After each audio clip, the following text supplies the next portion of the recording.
ஊடகங்களின் பார்வையில் இன்று வெளியாகிய நாளிதழ்களில் உள்ள முக்கிய செய்திகளின் கண்ணோட்டம்.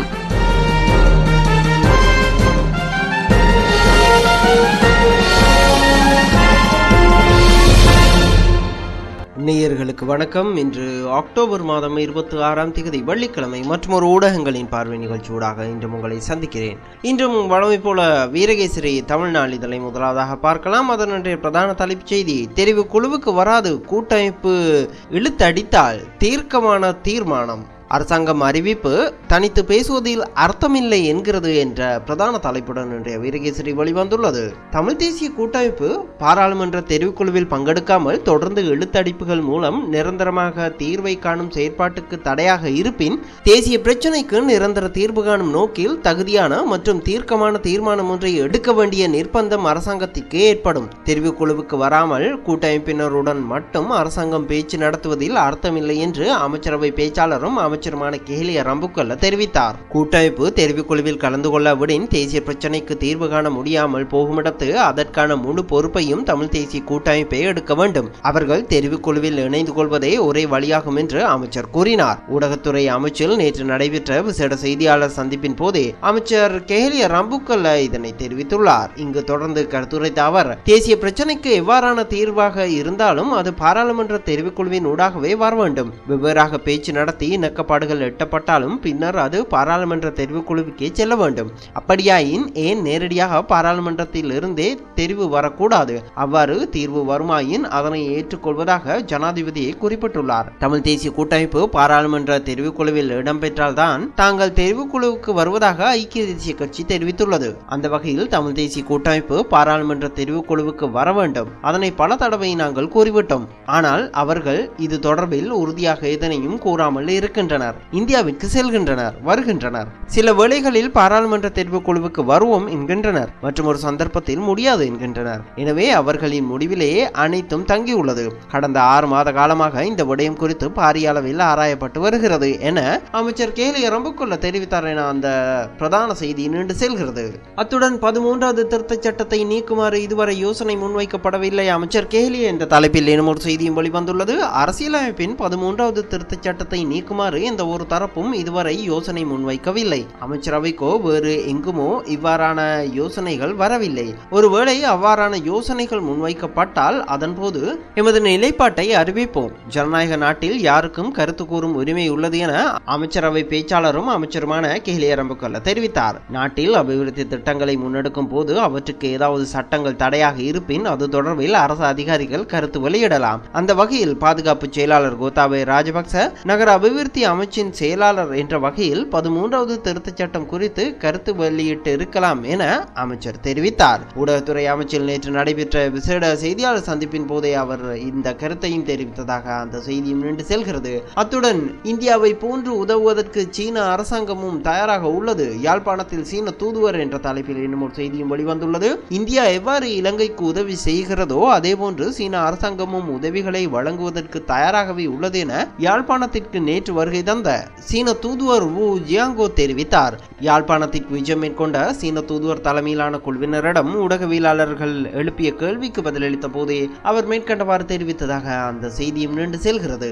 அத்துடன் இந்திய பாதுகாப்பு அமைச்சர் அந்தோனியுடன் பாதுகாப்பு செயலாளர் கோத்தாபே சந்தித்து பேச்சு, ராணுவ ஒத்துழைப்பு குறித்தும் ஆராய்வு என்ற தலைப்பில் இன்னும் ஒரு செய்தியும் வெளிவந்துள்ளது. இந்திய தேசிய பாதுகாப்பு ஆலோசகர் சிவசங்கர் மேனன் அழைப்பின் பேரில் 3 நாள் விஜயம் ஒன்றை மேற்கொண்டு இந்தியா சென்றுள்ள பாதுகாப்பு செயலாளர் கோத்தாபய ராஜபக்ச நேற்று இந்திய பாதுகாப்பு அமைச்சர் ஏகே அந்தோனியை சந்தித்து பேச்சு நடத்தியுள்ளார். இன்று மத்திய அரசின் மேலும் சில தலைவர்களையும் சந்தித்து பேச உள்ளதாக தெரிய வருகிறது. இந்திய இலங்கை நாடுகளுக்கு இடையிலான ராணுவ ஒத்துழைப்புகளை வலுப்படுத்திக் கொள்ளல் உட்பட இரு நாடுகளுக்கு இடையிலான ராணுவ பயிற்சிகள் உள்ளிட்ட பாதுகாப்பு உறவுகள் தொடர்ந்தும் பேணப்பட வேண்டியதன் அவசியம் குறித்து இந்திய பாதுகாப்பு செயலாளர் ஏகே அந்தோனி பாதுகாப்பு செயலாளர் கோத்தாபய ராஜபக்சவிற்கு தெளிவுபடுத்தியதாக அந்த செய்தியும் நீண்டு செல்கிறது. அத்துடன் சட்டத்தின் பிடியிலே கேபி விசாரணையும் தொடர்கிறது, அரசாங்கம் கூறுகிறது என்ற தலைப்பில் இன்னும் ஒரு செய்தியும் வெளிவந்துள்ளது.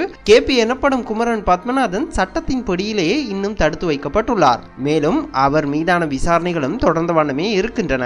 சட்டத்திற்கு உட்பட்ட வகையிலேயே அவர் அரசாங்கத்தின் பொறுப்பில் வைக்கப்பட்டுள்ளார் என்று அமைச்சரவை பேச்சாளரும் அமைச்சருமான கெஹிலிய ரம்புக்கல்ல தெரிவித்தார். யுத்தம் முடிவடைந்துள்ள நிலையில் சர்வதேச மட்டத்தில் இயங்கும் புலம்பெயர் தமிழர்களின் ஒரு பகுதியினரான புலி ஆதரவாளர்களுடன் பேச்சு நடத்த வேண்டிய தேவை எங்களுக்கு இருக்கிறது. அதற்காக கேபியை பயன்படுத்த உள்ளோம் என அமைச்சர் குறிப்பிட்டார். ராணுவ ரீதியில் புலிகள் தோற்கடிக்கப்பட்டுள்ள நிலையில் அவர்களினால் இனி யுத்தம் செய்ய முடியாது. ஆனால் மற்றொரு யுத்தத்தை நாம் எதிர்கொண்டுள்ளோம். அதாவது புலி ஆதரவாளர்களான புலம்பெயர் மக்களின் ஒரு பகுதியினர் எமக்கு சர்வதேச நாடுகளூடாக அழுத்தங்களை வெளியிட்டு வருகின்றனர். எனவே அவர்களுடன் பேச்சு நடத்த கேபியை நாங்கள் பயன்படுத்துகிறோம். அனைத்தையும் சட்டத்தின் உள்ளேயே செய்து வருகிறோம் என அமைச்சர் கெஹிலிய ரம்புக்கல்ல தெரிவித்துள்ளார். ஊடகத்துறை அமைச்சில் நேற்று நடைபெற்ற விசேட செய்தியாளர் மாநாட்டில் கலந்து கொண்டு உரையாற்றும் போதே அவர் இந்த கருத்துக்களை தெரிவித்ததாக அந்த செய்தியும் நீண்டு செல்கிறது. அதனை தவிர ஐநாவின் உள்ளக இடம்பெயர்ந்தோர் விவகார பிரதிநிதி இலங்கை வருகிறார் என்ற தலைப்பில் இன்னும் ஒரு செய்தியும் வெளிவந்துள்ளது. ஐக்கிய நாடுகள் சபையின் உள்ளக இடம்பெயர்ந்தோர் தொடர்பிலான விசேட பிரதிநிதி சலோகா பயானி எதிர்வரும் நவம்பர் மாதம் 2வது வாரத்தில் இலங்கை வர உள்ளார். இதற்கான உத்தியோகபூர்வ அறிவிப்பை நேற்று முன்தினம் நியூயார்க்கில் அமைந்துள்ள ஐநா தலைமையகத்தில் நடைபெற்ற செய்தியாளர் சந்திப்பின் போது அவர் தெரிவித்துள்ளதாக அந்த செய்தியும் நீண்டு செல்கிறது. அதனை தவிர அரச மருத்துவ அதிகாரிகளின் பணி பகிஷ்கரிப்பால் நோயாளர்கள் அவதி என்ற தலைப்பிலும் மாகாண அமைச்சர் செந்தில் தொண்டமான் ராஜினாமா என்ற கேள்விக்குறியோடு இன்னும் ஒரு செய்தியும் வெளிவந்துள்ளது. அதனை தவிர நாம் அடுத்ததாக இன்றைய தினம் தென்னிலங்கையிலிருந்து வெளிவந்துள்ள லங்கா தீப சிங்கள பத்திரிகையும் எடுத்துக்கொள்வோம். அதனுடைய பிரதான செய்தி இத்திரி கிரீம் பேங்குவே ஹிட்டப்பு சபாபத்திட்ட நடு த ஃபினான்ஸ் கோட்டாஸ் மிலதி ගැනීමෙන් රජයට கோட்டி 39ක් පාඩුකලයි චෝදනා ලබන பிப்ரவரி 28 உசாவி என்ஐ நோசிட்டி என்ற பிரதான தலைப்புடன் லங்கா தீப வெளிவந்துள்ளது. தேசிய சேமிப்பு வங்கியின் முன்னாள் தலைவர் மீது வழக்கு. த ஃபினான்ஸ் பங்குகளை கொள்வனவு செய்ததன் மூலம் அரசாங்கத்திற்கு 39 கோடி ரூபாய் நட்டம் ஏற்பட்டுள்ளதாக குற்றச்சாட்டு. எதிர்வரும் பிப்ரவரி 28 நீதிமன்றத்தில் ஆஜராகுமாறு அழைப்பானை என்ற பிரதான தலைப்புடன் அந்த லங்கா தீப பத்திரிகை வெளிவந்துள்ளது. த ஃபினான்ஸ் நிறுவனத்தின் பங்குகளை கொள்வனவு செய்ததன் மூலம் அரசாங்கத்திற்கு 39 கோடி ரூபாய் நட்டம் ஏற்பட்டதாக குற்றம் சுமத்தி தேசிய சேமிப்பு வங்கியின் முன்னாள் தலைவர் மீது லஞ்ச ஊழல் விசாரணை ஆணைக்குழு மனு ஒன்றை தாக்கல் செய்துள்ளது. இந்த வழக்கு விசாரணையும் நேற்றைய தினம் கொழும்பு பிரதான நீதிவான் ரஸ்மி சிங்கப்புலி முன்னிலையில் விசாரணைக்கு எடுத்துக் கொள்ளப்பட்டது. இதன் போது தேசிய சேமிப்பு வங்கியின் முன்னாள் தலைவர் உட்பட பிரதிவாதிகளை அடுத்த வருடம் பிப்ரவரி மாதம் 28 நீதிமன்றில் ஆஜராகுமாறு உத்தரவிட்டதாக இன்றைய லங்கா தீபவின் பிரதான செய்தி நீண்டு செல்கிறது. இதனை தவிர மகாபேங்குவே சீக்கிர ஆயோஜனையின் ரட்டட கோட்டி தேசிய ஹத்தக்க பாடுவா கோப்பா அத்துருவார்த்தாவ கியா என்ற தலைப்பில் இன்னும் ஒரு செய்தியும் வெளிவந்துள்ளது. மத்திய வங்கியின் அவசர முதலீடுகளின் மூலம் நாட்டிற்கு 207 கோடி ரூபாய் நட்டம் கோப் விசாரணை அறிக்கை மூலம் தெரிய வந்துள்ளதாக அந்த தலைப்புச் செய்தியும் வெளியாகியுள்ளது. அதனை தவிர தஹத்துங்கனி சங்கோதனை ஆக்கோசிகிரிமே தீர்ணையா கெனனஹ எமதி கெஹிலிய கியா என்ற தலைப்பில் ஒரு செய்தி வெளிவந்துள்ளது. 13வது திருத்த சட்டத்தை நீக்குவதற்கு எந்த ஒரு தீர்மானமும் எடுக்கப்படவில்லை என அமைச்சர் கெஹிலிய ரம்புக்கல்ல தெரிவித்துள்ளதாக அந்த தலைப்புச் செய்தி வெளியாகியுள்ளது. அத்துடன் ரட்டட நிபதவு அசாப்திய வெப்பாடவி பனஹ கிளமா அதிகாரியின் சோயா கனி என்ற தலைப்பில் ஒரு செய்தி வெளிவந்துள்ளது.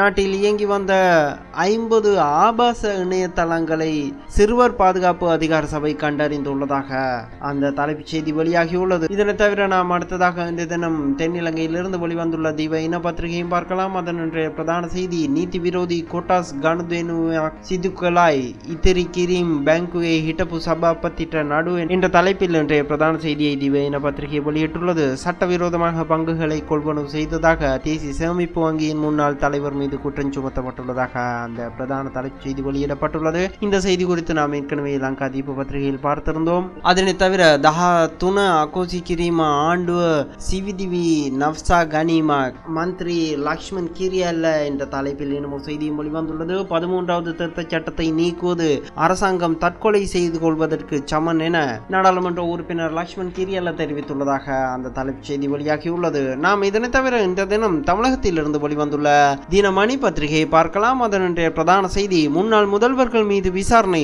லோக் ஆயுக்த உத்தரவு, பெங்களூர் மைசூர் விரைவு சாலை முறைகேடு புகார் என்ற பிரதான தலைப்புடன் தினமணி வெளிவந்துள்ளது. பெங்களூர் மைசூர் விரைவு சாலை முறைகேடு வழக்கு தொடர்பாக முன்னாள் பிரதமர் தேவகவுடா, மத்திய வெளியுறவு அமைச்சர் எஸ்.எம். கிருஷ்ணா, முன்னாள் முதல்வர் எடியூரப்பா உட்பட 30 பேரிடம் விசாரணை நடத்த லோக்பால் ஆயுக்த சிறப்பு நீதிமன்றம் உத்தரவிட்டது. விசாரணை நடத்த உத்தரவிடப்பட்டுள்ள மூவருமே கர்நாடக முதல்வர் பதவியை வகித்தவர்கள் என்பது குறிப்பிடத்தக்கது. பெங்களூர் மைசூர் இடையே விரைவு சாலை அமைப்பதற்கு நந்தி உட்கட்டமைப்பு நிறுவனத்திடம் கர்நாடக அரசு ஒப்பந்தம் செய்து கொண்டது. இந்த திட்டத்திற்கு விவசாயிகள் நிலங்களை கையகப்படுத்துவதில் சட்ட முறைகேடு நடந்துள்ளதாக லோக்பால் ஆயுக்தி சிறப்பு நீதிமன்றத்தில் சமூக ஆர்வலர் ஒருவர் மனு ஒன்றை தாக்கல் செய்துள்ளார். இந்த மனுவிற்கு அமையவே இவர்கள் மூவரும் விசாரணைக்கு உட்படுத்தப்பட உள்ளதாக அந்த பிரதான செய்தி நீண்டு செல்கிறது. இதனை தவிர எனது பரிந்துரைகள் ஏற்கப்படவில்லை, ஸ்டாலின் மீது அழகிரி புகார் என்ற தலைப்பில் இன்னும் ஒரு செய்தியும், பெட்ரோல் விலை 30 காசாக உயர்கிறது என்ற தலைப்பில் மற்றும் ஒரு செய்தியையும் தினமணி அதன் முன்பக்கத்தில் வெளியிட்டுள்ளது. இந்த பெட்ரோல் விலை 30 காசாக உயர்த்தப்பட்டுள்ளமை குறித்து இன்றைய பிரதான செய்தியை தினமலர் பத்திரிகை வெளியிட்டுள்ளது. பெட்ரோல் விலை லிட்டருக்கு 30 காசு, டீசலுக்கு 18 காசு உயர்வு, டீசல் கமிஷன் அதிகரிப்பால் விலையில் மீண்டும் மாற்றம் என்ற பிரதான தலைப்புடன் தினமலர் வெளிவந்துள்ளது. பெட்ரோல் பங்க் டீசலுக்கான கமிஷனை அதிகரிக்க மத்திய அரசு முடிவு செய்துள்ளது. அதனால் பெட்ரோல் விலை லிட்டருக்கு 30 காசும் டீசல் விலை லிட்டருக்கு 18 காசும் உயர்கிறது. பொதுத்துறை எண்ணெய் நிறுவனங்களுக்கு இது தொடர்பான கடிதம் அனுப்பி வைக்கப்பட்டதும் விலை உயர்வு அமுலுக்கு வந்துவிடும் என இன்றைய தினமலரின் பிரதான செய்தி நீண்டு செல்கிறது. அத்துடன் கூடங்குளத்தில் நவம்பர் இறுதிக்குள் மின் உற்பத்தி என்ற தலைப்பிலும் 827 பேருக்கு மீண்டும் கலந்தாய்வு, அண்ணா பல்கலைக்கழகம் அறிவிப்பு என்ற தலைப்பிலும் இன்னும் சில செய்திகளையும் தினமலர் அதன் முன் பக்கத்தில் வெளியிட்டுள்ளது. அந்த செய்திகளோடு இன்றைய ஊடகங்களின் பார்வை நிகழ்ச்சி நிறைவுக்கு வருகிறது. மீண்டும் இதே நிகழ்ச்சியில் அடுத்த வாரம் உங்களை சந்திக்கும் வரை உங்களிடமிருந்து விடைபெறும் நான் VAK. வணக்கம் நேயர்களே.